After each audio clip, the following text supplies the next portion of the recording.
Hey, everybody.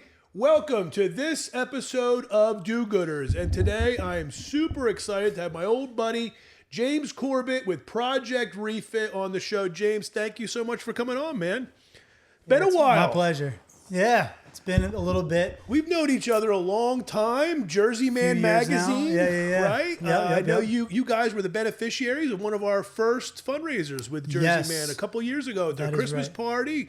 I've always been a big admirer of the work you guys do at Project Refit. So if you don't mind, why don't you kind of give everybody the backstory, you know, what got you into this space, what was the genesis, and then we'll get caught up and then we'll talk about all this awesome stuff you guys have going on. Awesome. So, it starts out actually when I was 6 years old.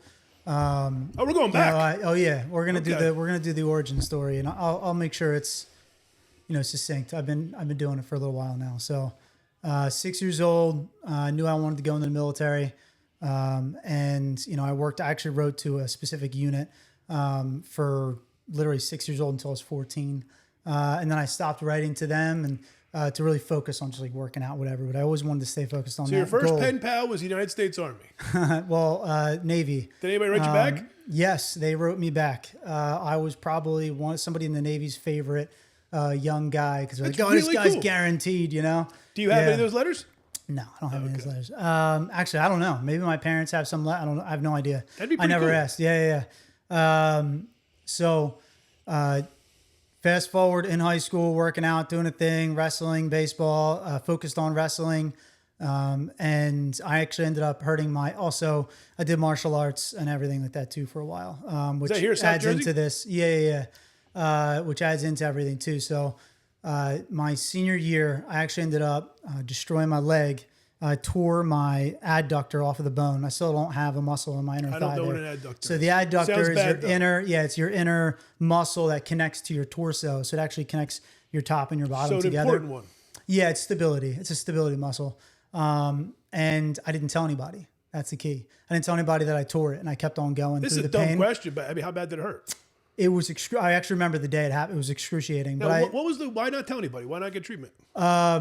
because I was young and dumb and tough, if you will, right? Like that's what I was thinking. Fine line between tough and dumb, right? That's exactly right. I didn't say anything. And then, fast forward year and a half, I'm not able to run for more than like a mile without excruciating back pain. And I'm like, I am so young. How come this is happening? And then I was sitting down in front of the TV one day, and I saw this big bump in my inner thigh, right up near my groin. And I was like, hey, Dad, do you have this? And I like showed him my shorts on or whatever. And my dad was like, we're just gonna go to the hospital. He's like, I don't have that. Let's just go get it checked out. I was like, okay. So fast forward, 6 months later, sitting in front of Dr. Daniels, and Dr. Daniels is like, hey man, so do you want the good news or the that bad Jack? news? He is local to here in Voorhees. I know he had a son, Jeff. I was just making a bad Jack Daniels joke. Sorry. Got you. Okay. I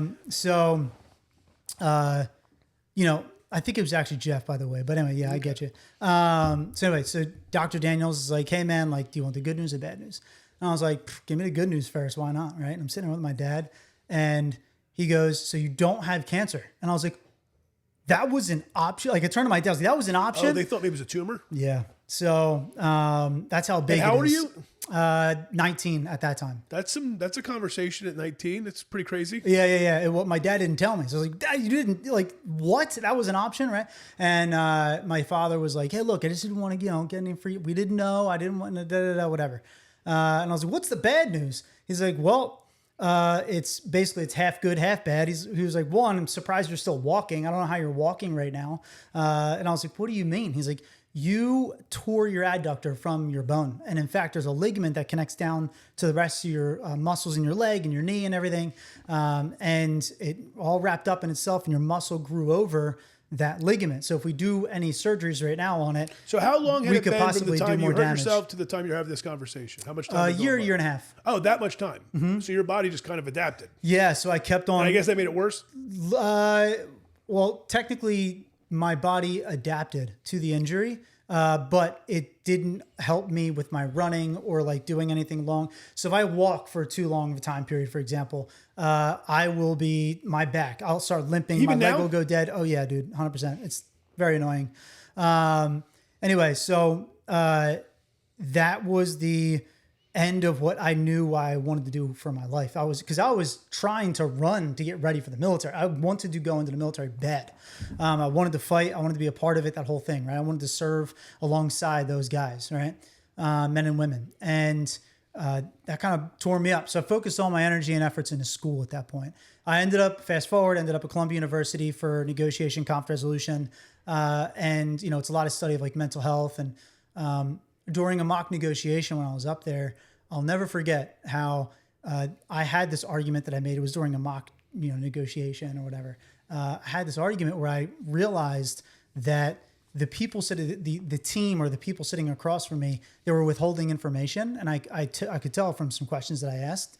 And I was like, hey, listen, I'm trying to be, honest here, whatever, blah, blah, blah. Brought up some points, and it was all very direct and clear. And I'm a type of person that really believes in direct, clear communication. I don't like leaving question marks. I think it's unfair.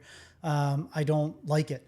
And that type of questioning and those types of questions were then used against me where I was hurting that person's feelings, right? So that's when I realized, like, wow, so feelings are now being held in more high regard than actual like facts and proof So and when was logic. this? 2015 timeframe. Okay. Yeah. So that really woke me up. This and then is early phase wokeness. Well, so funny you say that. I wrote a whole paper after that whole thing. I ended up doing some more research, and I wrote a whole paper on what at the time was called political correctness. And I said political correctness, and I also saw some genocide data and some studies on chimps, and I'll get to that in a second. And long and short of it all, the genocide data shows that if you are in a society where you have little uprisings that get silenced, silenced is a key term, by the way, it gets silenced, and usually by violence, and there's small uprising for like 10 years, like a decade plus, you'll see eventually this genocide, just murder, just mass murder of people. And then I remembered this other study with the chimps where they have a very clear direct communication method where, if a chimp is picking off the bugs off another younger guy off of like an older guy, the older guy, if he messes up, the older guy turns and smacks him, whatever. The little guy runs away, sits down, is all upset. But the amazing thing that happens is the older guy goes over, he shows him, taps on his back, taps on the little guy's back, then taps on his own, like, go ahead and do what I just showed you. So he's being direct, he's being clear, and he's, showing that it's a smaller amount of time. There's no guesswork. The little chimp knows he did something wrong, and the little chimp adjusts, right? Now bring it back to human beings. Go to the genocide data. It seems like what happens in these societies where somebody has a differing opinion from whatever the ruling class is or whatever other side is having, it gets just silenced by violence. And I was like, well, how can we apply that to today's world in America, though? Because I cannot imagine a mass genocide. But political correctness at the time, right? I was just talking to a 19-year-old the other day who had no idea what political correctness was. Like, cancel culture, it's cancel culture. Early era of cancel culture. She's like, oh. So anyway, I said it would evolve into something worse. And I showed it. I had the proof, all the data. Shout out to Peter Coleman, Dr. Coleman from Columbia. He has a great TED Talk and everything on this stuff, on intractable conflicts. He wrote the 5% or the top 5% or whatever, his book. Very fascinating book. But what I realized is I also applied Plato's Republic and the argument that Socrates made within it, and the argument that really Plato makes is that a society that you live in is actually similar to the people that live within it, because the society is a structure of the people that are inside of it. So how you are as an individual, how much money you make, your own GDP personally, you personally, Tim, right, is reflective of the society that you live in. So if we take that same methodology to the ideologies, the mental health, everything like that, then we can see that there might be a sickness. And I thought to myself, what in a free society would be the thing? Because he also talks about Plato, the philosopher king. And the philosopher king is the guy that oversees the society itself, right? And I was like, who would be the good reflection of leadership necessarily inside of our society to see how we're doing. And I came down to it's the warrior, right? Because you don't have your freedoms without having somebody willing to fight for it and volunteer to fight for it. Volunteering, if you get a volunteer to go fight and possibly die for you, they're literally laying their lives down on the line for you, right? That's like if there was a person that came through that door with a gun and I jumped in front of you and took the bullet and died for you. That's the exact same thing on a larger scale in a microcosm in that example. So I was like, man, that could breed resentment. Because what if I survived and then you became just an absolute asshole towards me? I could resent you, right? Yeah, sure. Right, genuinely, Yeah. right? And then you take that same methodology and apply it to a mass scale, and you can see a poor mental health around that, resentment, things like that, hatred, or whatever other words you can think of. So that are negative. And I was like, man, we're not doing a good job if we have so many of our soldiers and the people that fought for us are dying at this mass level. I think it's like 6,000 something, 6,500, 6,600 every year average right now. It's 22 a day. It's more than that actually at this point. So the rate is lower. The VA said it's lower. They actually had to adjust their numbers recently, but that's because there's less veterans. So the math is able to be manipulated, if you will. And they're not happy with it. By any measure, it's a crisis. It is more than a crisis. Yeah. And no one's talking about it. Yeah, people are talking about it, actually. A lot of people. That actually goes into my whole thing is awareness. I'm not about awareness. I don't want to have awareness. I want to have action, right? So that's when I stepped into, all right, I found my calling. I know what I can do. And I came up with a whole plan. So Project Refit was born back in technically 2015, 2016. We were founded in 2017. And the whole methodology was around how can we get the everyday veteran, active duty member, first responder to then be in the community again and feel welcomed home again, which leads into this whole book that I read like a few years ago by Dr. Jonathan Shea, Dr. Jonathan Shea, who he's up at Boston, Vietnam veteran, took the entire Iliad, the book with, Odysseus, the Odyssey, if you will, with Odysseus and his journeys home, the 10-year journey. Yeah, they're making a movie about it. It comes out this summer. Yeah. That whole entire book, if you look at it from his lens and This is his some argument, heavy stuff, James, by the way. It's some heavy stuff you're reading. Yeah. Oh, it's nonstop. I'm also writing a book myself right now. It's almost done. And I'm hopefully going to be able to publish that soon too. But, and a workbook and everything around all the methodologies and theories and everything. I've collected the data and I can back it up.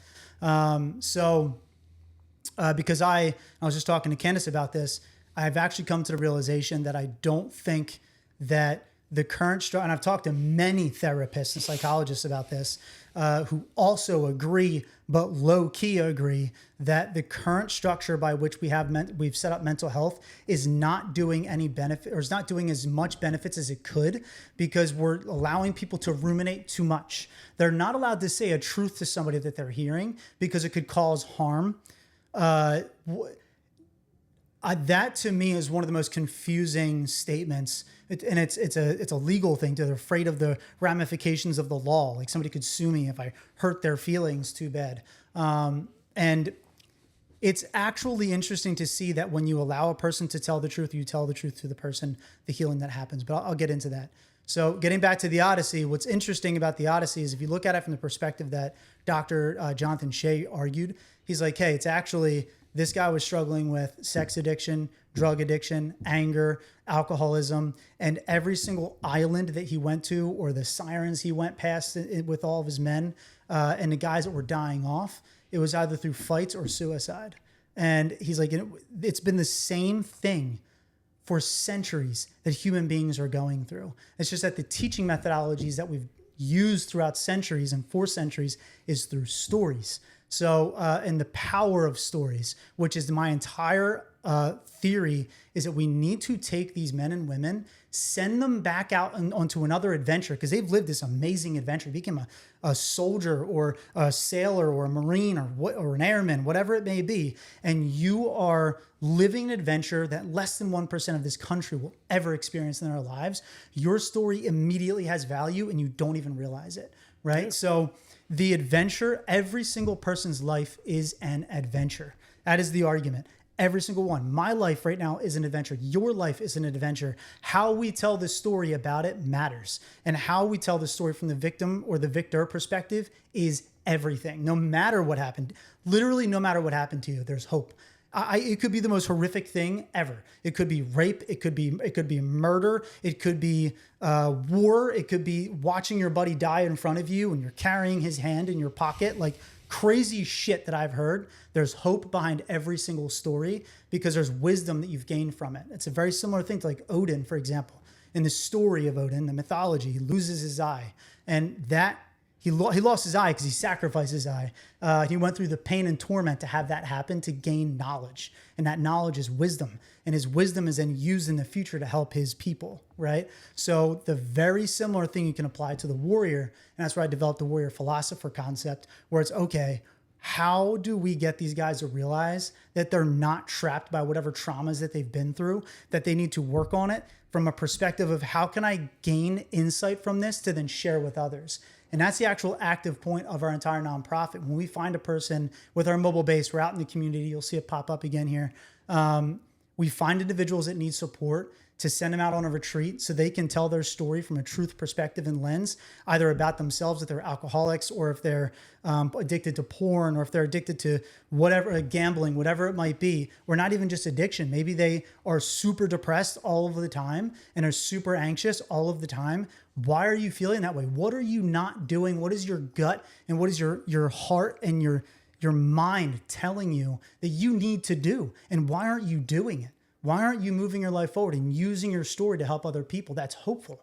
A hopeful message is scary. It's the scariest thing in the world, right? I'm sitting here telling people you can survive and you can do better and you can get through this. I believe in you.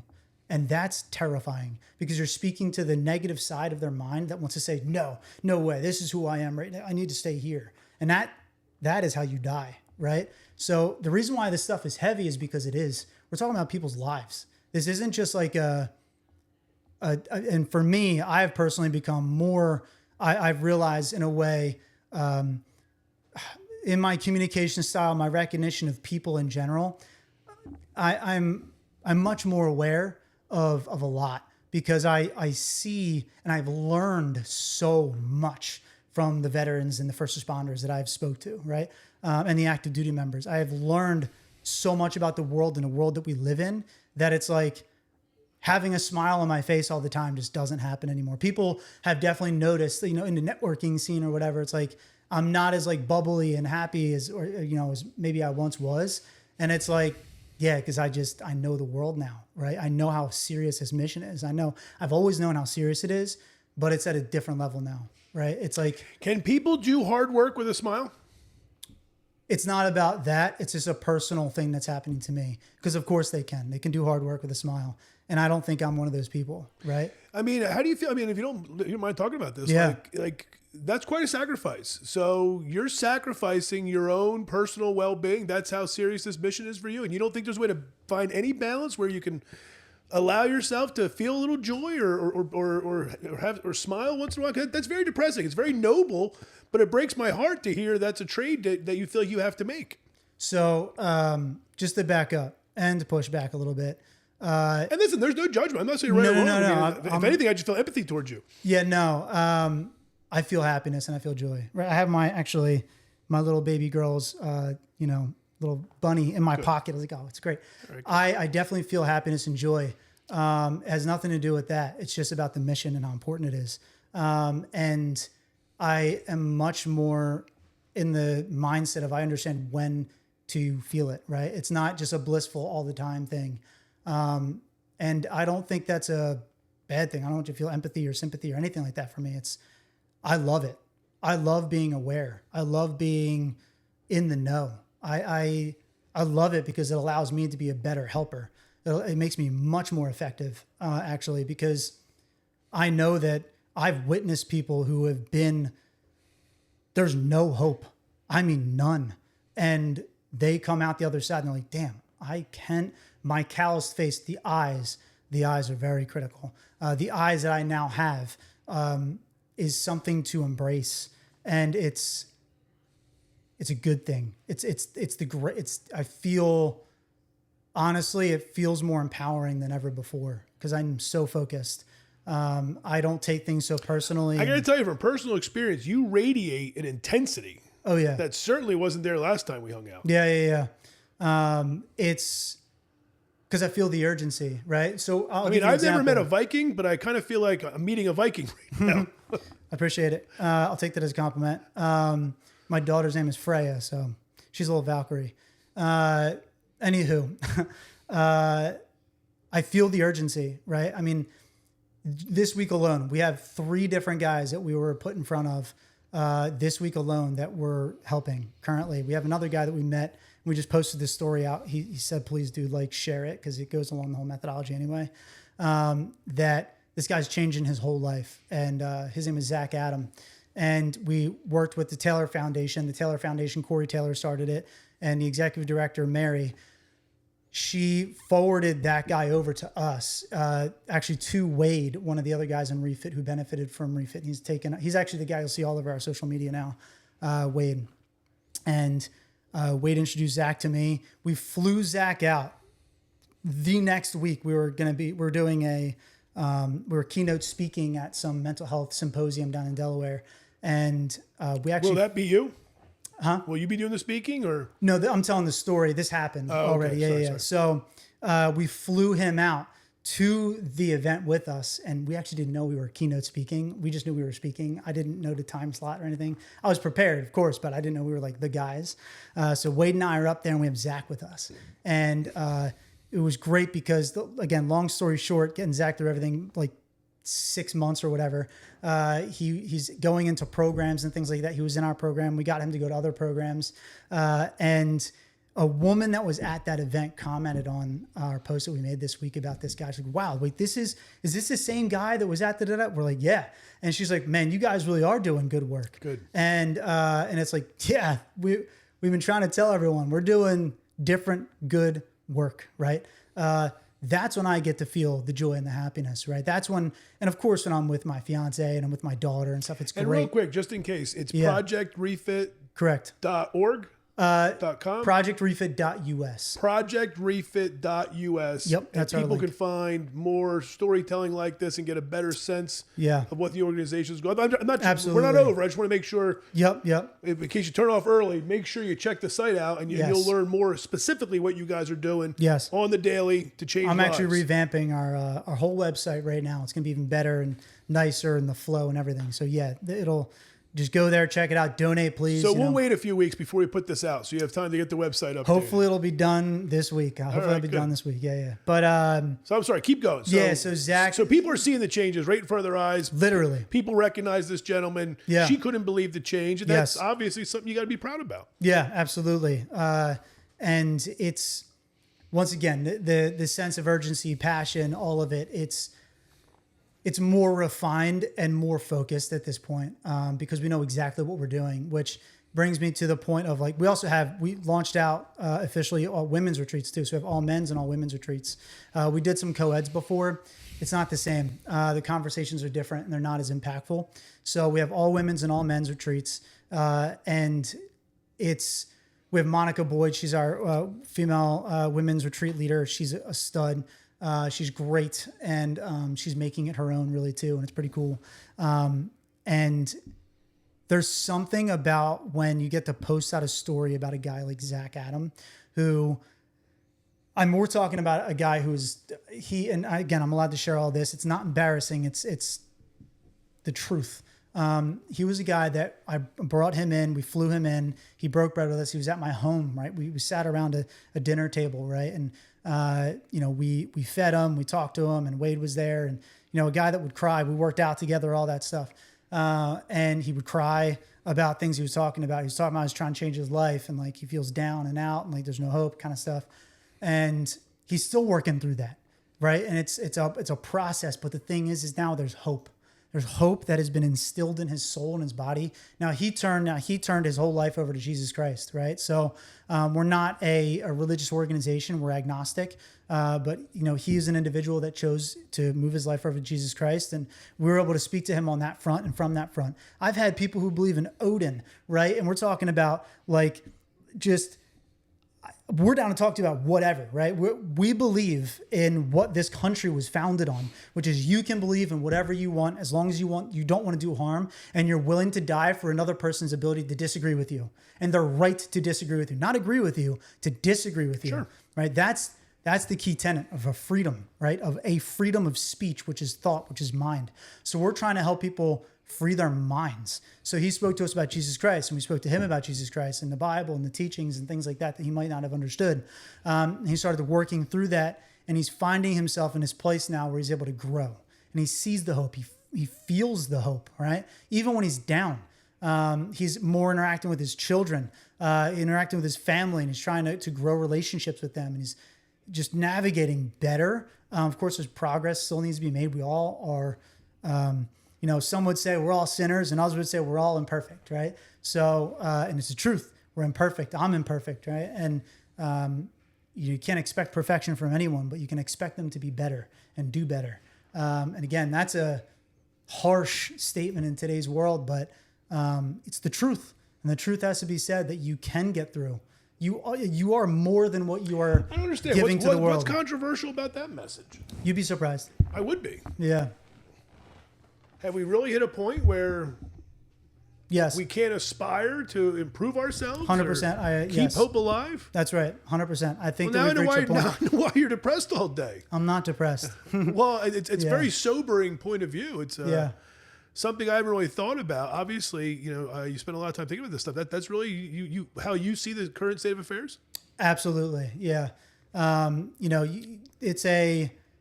think it's just political and social. And those are a lot of things that I have seen also through this organization, a lot of illumination into that front too. Because again, the key tenet for freedom is I will die for your right to disagree. That's the part where it begins to diverge, right? So it becomes political and ideological. I don't want to get into any of that, but I do think we've reached that place where I've had a young guy, a young veteran who he once asked me, he's like, why are you so like direct? Like it feels like it's rude. And I was like, I don't know. I don't know how that's rude. This is just where I am and where you are. Right? Not you, meaning him. I understand. But this is what I'm bringing to the table, what I can bring to the table. And it's a matter of fact. That's it. No blowing smoke, none of that stuff. Like I know the mission, I know the focus, I know what I have to do. And I know what I'm capable of doing with what we have now. Right? And I actually just had a meeting earlier this week with a pretty big company. And they were like, it was a COO and one of the original founders. And they're like, man, your directness is so refreshing. Just want to let you know that. I was like, thanks, man. I don't really hear that very often, but because I'm not leaving anything to be questioned. I'm not leaving any like question marks. This is the clarity. And I think we need to be doing that even in the mental health realm. We need to be very clear about what is right, what is wrong, and you get to decide what is right and what is wrong. So you can eventually have the way to get yourself out of that victim mentality or the resentment and bring yourself into the victor mentality where you're able to grow because winners grow constantly. Even if they fail and lose, you're going to grow.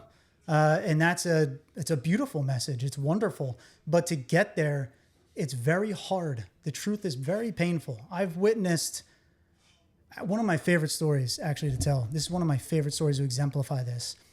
There's a Marine who was out in Colorado with us. We're camping. We go to bison ranches and horse ranches and properties. Patriot Point's one of our new property partners down in Maryland. They're also part of Patriot Fund. The Patriot Fund's one of our major funders, and we're very grateful for them. These are all Matthew nonprofits Ellison. you can support on Yep. ticksforgood.org. Patriot Point's a proud partner, Patriot Fund, and of course Project Refit. Yep.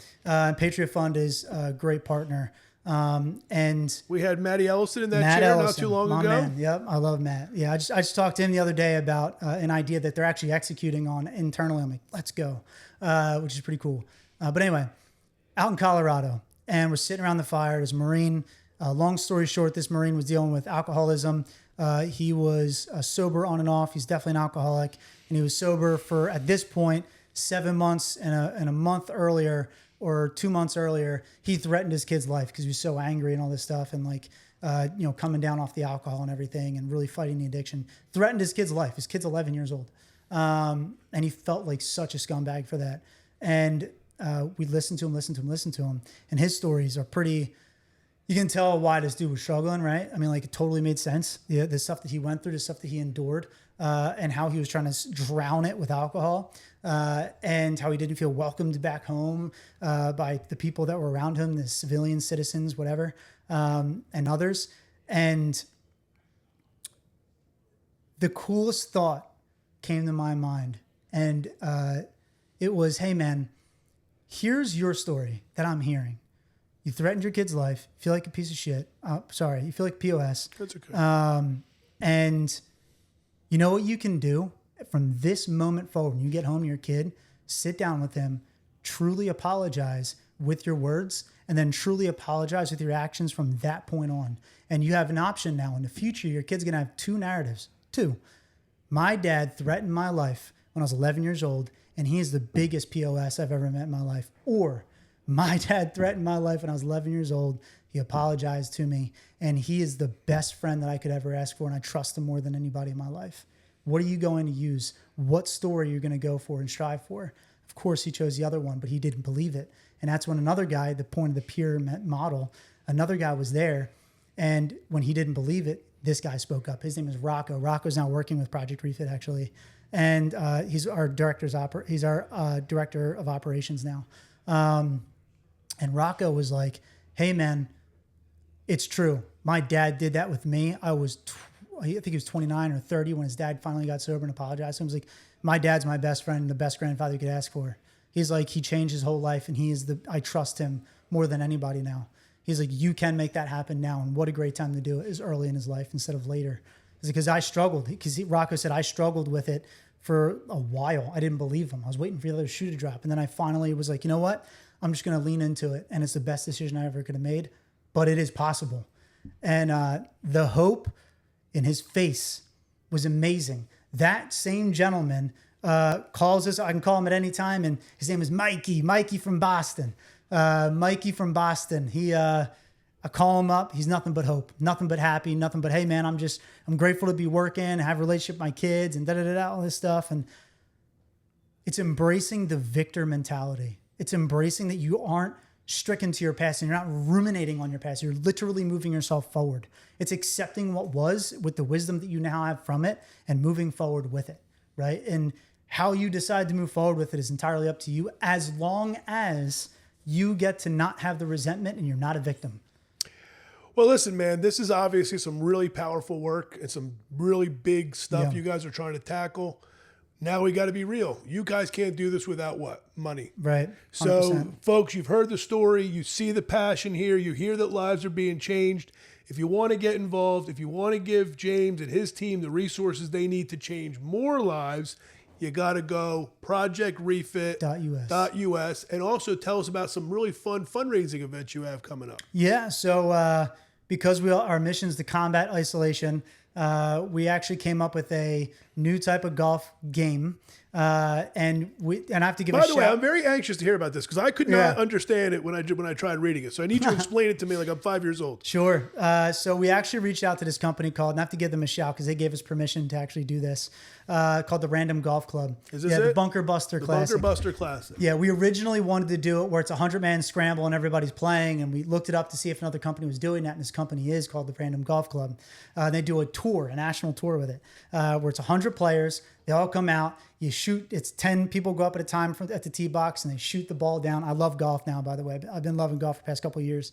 And you shoot the ball down. They pick the best ball out of the 100, and they all shoot from that next spot until it's over. And then they all move as one huge group, right? It's 100 to 150 or 200 people because it's 100 golfers and then as many spectators as people want. So it's a full community thing. People drinking together, having a good time together, whatever it may be. So what we did is like, all right, we don't want to do exactly what they did. So we came up with our own thing where it's like, okay, it's 100 people, but it's 10 teams of 10 golfers. And then it's going to be 10 golfers shooting at once, one team representative from each 10 teams. And they all shoot, and you have cards that you get to play, sabotage cards and defense cards. So some of the examples of a sabotage card is, let's say there's a player on the team that's like really good. He's driving the crap out of the ball. It's God, we want to limit this guy's ability to get a good shot here. We're going to play the Pee Wee golf card. So he has to use a Pee Wee club for that shot. That's great. Yeah, it's fun. And there's another one where you could And let's say there's a best ball. Now you want to switch spots with somebody. We have a tactical acquisition card. If somebody plays that, you switch spots with that guy, with that team's ball. And this is where it gets interesting, though. If that team has an Uno reverse card, they can play the Uno reverse card on that and be like, nah, we're going to switch your ball with those guys in the woods over there. And now you got to go to now they got to go to the woods. So can people? Are there still spots?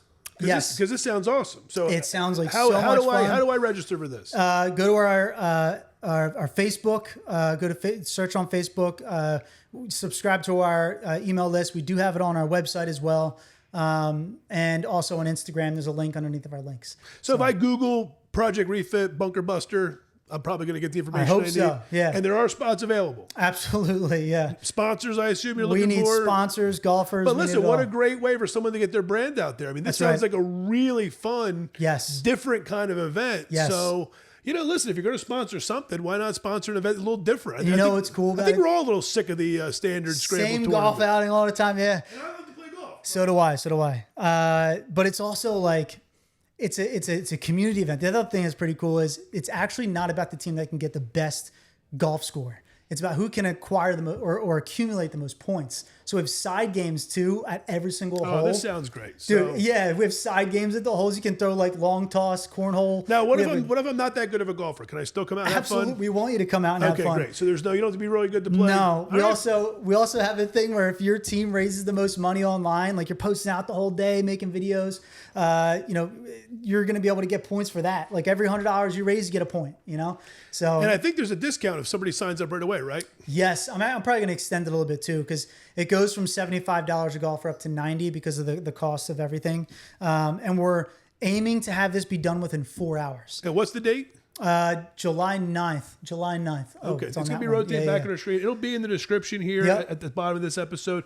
I got to tell you, it sounds really fun. Yes. I'm going to play. Let's do it. And I'll let everybody know how much fun it was on July 10th. But it sounds great. And this is the kind of stuff we'd love to highlight here. Yes. Because as serious and important as the work James and his team are doing, it is nice to balance that with a fun day. That's right. Where I think even James is going to smile that day, let his hair down a little bit, and have some fun. Also want to tell everybody, if you're wondering why that soccer ball is sitting on our table, we've got about 3 weeks left with our Ticks for Good FIFA World Cup giveaway. So I would encourage anybody who's interested, because these World Cup tickets are sold out. We need a team. They've been sold out for 6 months. So I would tell people to go to ticksforgood.org, try to win the World Cup tickets by making a donation as small as $25 to Project Refit. If you scroll through our menu, you'll find Project Refit. I strongly encourage you, select them, make a donation as little as $25, and who knows, you might just win the 4 tickets to a first round FIFA World Cup match. So let's go. After that shameless plug, what else we got going on? What else should we let people know about? The Bunker Buster sounds awesome. I also want to get a team together for your event so we can actually enter it. All right. So we haven't talked about it on the show, but Ticks for Good is having what we're calling the Field Day Olympics. Let's go. In June. So the format is we're looking for 24 awesome nonprofits who want to come down to Vineland and compete for a $10,000 grant that I'll be handing out that day. So we're very excited about that. We're really hoping that Project Refit gets a team. We need one. But I got to warn you guys, feeling James's new intensity, I think they're going to win. So watch out for these guys if they do get a team. Yeah. But James, listen, man, I really enjoyed this conversation. I'm glad we got a chance to catch up.